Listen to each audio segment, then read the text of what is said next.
Iran और Israel एक दूसरे पर मिसाइल बरसा रहे हैं। इसी बीच ईरान के समर्थन में रूस उतर आया है। दरअसल इजरायली पीएम ने कहा था कि उनका लक्ष्य ईरान में सत्ता परिवर्तन करना नहीं है, लेकिन साथ ही कहा था कि जो हालात चल रहे हैं उससे ऐसा होना संभव है।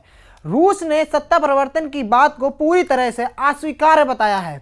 इजराइल के सार्वजनिक पॉडकास्ट कॉन से बातचीत में नेतन्याहू ने कहा, इस्लामिक गणराज्य में सत्ता परिवर्तन सबसे पहले ईरानी जनता का मामला है, इसका कोई विकल्प नहीं है, इसलिए मैंने इसे कभी हमारे लक्ष्य के रूप में पेश नहीं किया। हाँ, यह हमले से होने वाले नतीजा जरूर हो सकता है, लेकिन यह इजराइल का औपचारिक लक्ष्य नहीं है। इजराइल के विदेश मंत्री गिदोन सार ने भी इस बात की पुष्टि की। फिलहाल ईरानी शासक को बदलने की कोई आधिकारिक इजरायली नीति नहीं है, लेकिन जहां नेतन्याहू और सारे सहमत बयान दे रहे हैं, वहीं इजरायली डिफेंस मिनिस्टर का बयान कुछ हटकर है। पूरी मोर्चे पर वो खुलकर बात कर रहे हैं। उन्होंने कहा कि ईरान के सर्वोच्च नेता अयातुल्लाह अली खमेनी को अब और जिंदा रहने की इजाज़त नहीं दी जा सकती। उनका दावा है कि हाल ही में तेल अवीव के पास एक अस्पताल पर मिसाइल हमले के पीछे खुद खमेनी का हाथ है, जिसमें दर्जनों लोग घायल हो गए। खमेनी की हत्या अस्वीकार्य है। इस बीच रूस ने इस पूरे घटना पर तीखी प्रतिक्रिया दी है। क्रेमलिन के प्रवक्ता दिमित्री पेस्कोव ने स्काई न्यूज से कहा कि ईरान में सत्ता परिवर्तन की बात अस्वीकार्य है, और अगर कोई खमेनी की हत्या सोच रहा है तो समझ ले कि वह पेंडोरा बॉक्स खोल रहा है। आखिरी पेंडोरा बॉक्स क्या होता है? बताया जाता है कि ग्रीस में एक कहावत है कि जिसका मतलब होता है कि ऐसी चीज या फैसला जो एक बार शुरू हो जाए तो उसके बाद ढेर सारी मुसीबतें और समस्याएं बिना रोक टोक के बाहर आने लगती हैं। उन्होंने कहा कि ईरान में सत्ता परिवर्तन अकल्पनीय है, यह अस्वीकार होना चाहिए, यहाँ तक कि इसके बारे में बात करना भी सभी के लिए अस्वीकार होना चाहिए। साथ ही पेस्कोव ने चेतावनी दी, अगर ऐसा हुआ तो ईरान के अंदर से प्रतिक्रिया आएगी और वह प्रतिक्रिया बहुत उग्र होगी। इससे ईरान में चरमपंथी भावना पैदा होगी और जो लोग खमेनी की हत्या के बारे में बोल रहे हैं उन्हें यह बात ध्यान में रखनी चाहिए। रूस और ईरान के बीच लंबे समय से सैन्य और कूटनीतिक रिश्ते रहे हैं, जो यूक्रेन युद्ध के बाद और भी मजबूत हुए हैं। ऐसे में रूस की यह चेतावनी इजराइल और अमेरिका के लिए एक अहम संकेत मानी जा रही है। खुद खमेनी ने भी अमेरिका और इजराइल दोनों पर हमले बोलते हुए कहा कि अगर अमेरिका को बीच में कूदना पड़ा तो इसका मतलब है साफ है कि इजराइल अपने ऑपरेशन में नाकामयाब नहीं रहा। उन्होंने यह भी जोड़ा कि इजराइल शासक की कमजोरी ही उन्हें दूसरों के सहारे की जरूरत महसूस करा रही है। वहीं अंतर्राष्ट्रीय मीडिया के प्रतिनिधियों से रूस के राष्ट्रपति व्लादिमीर पुतिन ने बुधवार को बात की। पुतिन ने कहा कि ईरान और इजराइल का मुद्दा नाजुक है। पुतिन ने बताया कि वो लगातार इजराइल और अमेरिका से संपर्क में है। रूस के राष्ट्रपति ने अहम जानकारी दी कि युद्ध रुकवाने के लिए उन्होंने एक प्रस्ताव तैयार किया है। पुतिन ने बताया कि अपने प्रस्ताव को उन्होंने ईरान, इजराइल और अमेरिका से साझा किया है। रूस के राष्ट्रपति ने कहा कि उनका देश ईरान और इजराइल पर कुछ थोप नहीं रहा है। पुतिन ने साफ कहा कि रूस के प्रस्ताव पर ईरान और इजराइल के राजनीतिक नेतृत्व को ही अंतिम फैसला लेना है। पुतिन ने बताया कि ईरान के साथ रूस परमाणु मसले पर सहयोग जारी रखेगा। उन्होंने बताया कि ईरान के बुसर स्थित परमाणु ऊर्जा यंत्र में रूस के नागरिक काम कर रहे हैं। इजराइल ने भरोसा दिया है कि रूस के इन नागरिकों की सुरक्षा का वो ध्यान रखेगा।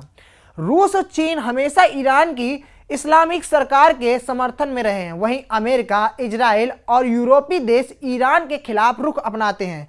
अमेरिका के मौजूदा राष्ट्रपति डोनाल्ड ट्रंप और इजराइल के पीएम बेंजामिन नेतन्याहू लगातार कह रहे हैं कि ईरान के पास परमाणु हथियार उनको मंजूर नहीं है। वहीं ईरान के supreme leader Ayatollah Ali Khamenei ने कहा है कि उनका देश अमेरिका की धमकी में नहीं आने वाला है। ईरान के विदेश मंत्री ने भी कहा है कि अगर अमेरिका कूदा तो युद्ध बड़े इलाके में फैल जाएगा। दरअसल मध्य पूर्व में अमेरिका के कई सैन्य ठिकाने हैं और ईरान ने कहा है कि अगर इजराइल के साथ अमेरिका ने उस पर हमला किया तो वह भी उन सैन्य ठिकानों को निशाना बनाएगा।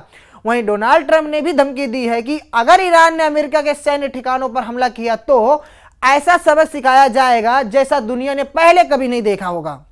रूस की सरकारी परमाणु ऊर्जा कंपनी रोसाटॉम ने अपने सीईओ अलेक्सी लिखाचेव के जरिए एक तीखा बयान जारी करते हुए कहा कि अगर इजराइल ने ईरान के एकमात्र सक्रिय परमाणु रिएक्टर बुशेर को निशाना बनाया तो इससे चेर्नोबिल जैसी त्रासदी हो सकती है। रूसी मीडिया RIA नोवोस्ती के अनुसार सिकचेव ने तेल अवीव से कहा है कि वह ईरान के इस एकमात्र ऑपरेशन रिएक्टर पर हमला ना करे वरना इसके गंभीर नतीजे हो सकते हैं। गुरुवार को दिए गए अपने बयान में लिखचेव ने चेताया है कि अगर इजरायली मिसाइलों ने बुशेर परमाणु यंत्र को निशाना बनाया तो यह चेर्नोबिल जैसी आपदा को जन्म दे सकता है। उन्होंने इस तरह के किसी भी हमले को नरक से भी बदतर करार दिया। रोस्टॉव प्रमुख ने यह भी खुलासा किया है कि संयंत्र में कार्यरत रूसी विशेषज्ञों को सुरक्षित किया जाएगा। और क्या यह चिंता और भी अधिक है? सवाल तो यह उठ रहा है कि बुशेर रिएक्टर पर क्या हमला कर सकता है वैसे इजराइल, पर इसके बारे में हम आपको बताने जा रहे हैं कि बुशेर रिएक्टर जो कि ईरान का एकलौता ऑपरेशनल न्यूक्लियर प्लांट है जो पर्शियन गल्फ के तट पर स्थित है और इसे ईरान और रूस के संयुक्त सहयोग से बनाया गया है। केवल मॉस्को ही नहीं बल्कि खाड़ी क्षेत्र के कई देशों ने भी चिंता जताई है और कहा है कि अगर रिएक्टर पर हमला होता है तो इसका असर पूरे क्षेत्र पर पड़ेगा। इजराइल और ईरान में जारी जंग के बीच चीन के राष्ट्रपति का एक बड़ा बयान सामने आया है। चीनी राष्ट्रपति शी जिनपिंग ने इजराइल से जल्द सीज फायर करने को कहा है। जिनपिंग ने कहा है कि जंग कोई भी विवाद सुलझाने का सही तरीका नहीं है। बुधवार को जिनपिंग ने दो टूक शब्दों में कहा कि मिडिल ईस्ट में लड़ाई सुलझाने के लिए सबसे जरूरी है कि पहले युद्ध विराम हो। उन्होंने कहा कि अंतर्राष्ट्रीय विवादों को सुलझाने का तरीका बल प्रयोग नहीं हो सकता है। ईरान इजराइल संघर्ष को लेकर रूस और चीन के राष्ट्रपति पुतिन और जिनपिंग ने गुरुवार को फोन पर बात की। रूसी राष्ट्रपति कार्यालय एवं आधिकारिक आवास क्रेमलिन ने बातचीत को लेकर बताया कि राष्ट्रपति व्लादिमीर पुतिन और शी जिनपिंग ईरान इजराइल युद्ध का पर संवेदनशील जानकारी एक दूसरे को मुहैया कराने के लिए सहमत हुए हैं। क्रेमलिन के विदेश नीति सलाहकार यूरी यूसाकोवा ने कहा है कि राष्ट्रपति पुतिन और शी जिनपिंग ने फोन पर घंटों भर बात की। बातचीत के दौरान अपनी अपनी एजेंसियों को ईरान के बारे में जानकारी साझा करने के आदेश जारी करने पर सहमति जताई।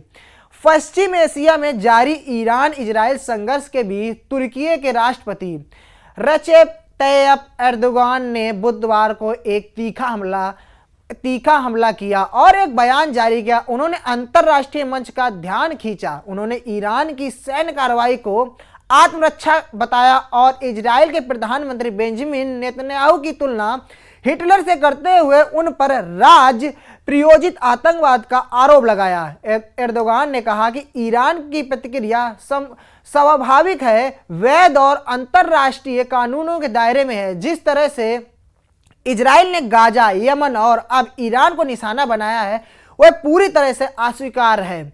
यह युद्ध नहीं बल्कि एक संगठित नरसंहार की दिशा में बढ़ता कदम है। उन्होंने तुर्की की संसद में सत्तारूढ़ पार्टी AKP के सदस्यों को संबोधित करते हुए कहा कि द्वितीय विश्व युद्ध की भयावह तस्वीरें भी गाजा से आ रही हैं। मौजूदा तस्वीरों के सामने अब धुंधली लगने लगी हैं। नेतन्याहू अब सिर्फ एक प्रधानमंत्री नहीं बल्कि युद्ध अपराधों के प्रतीक बन चुके हैं।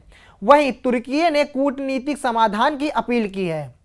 एर्दोगान ने कहा है कि उनका देश इस पूरे संकट का शांतिपूर्ण समाधान चाहता है और यदि मौका मिला तो अंकारा इसमें रचनात्मक भूमिका निभाने को तैयार है। हम मध्यस्थता को तैयार हैं, लेकिन इसके लिए सभी पक्षों को एक निश्चित हद तक पीछे हटना होगा।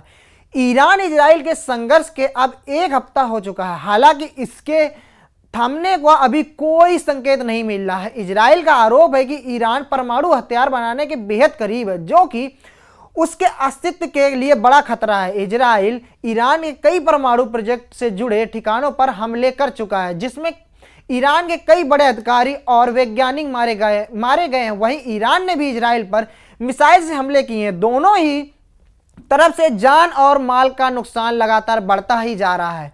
आपको यह खबर कैसी लगी, कमेंट करके बताएं।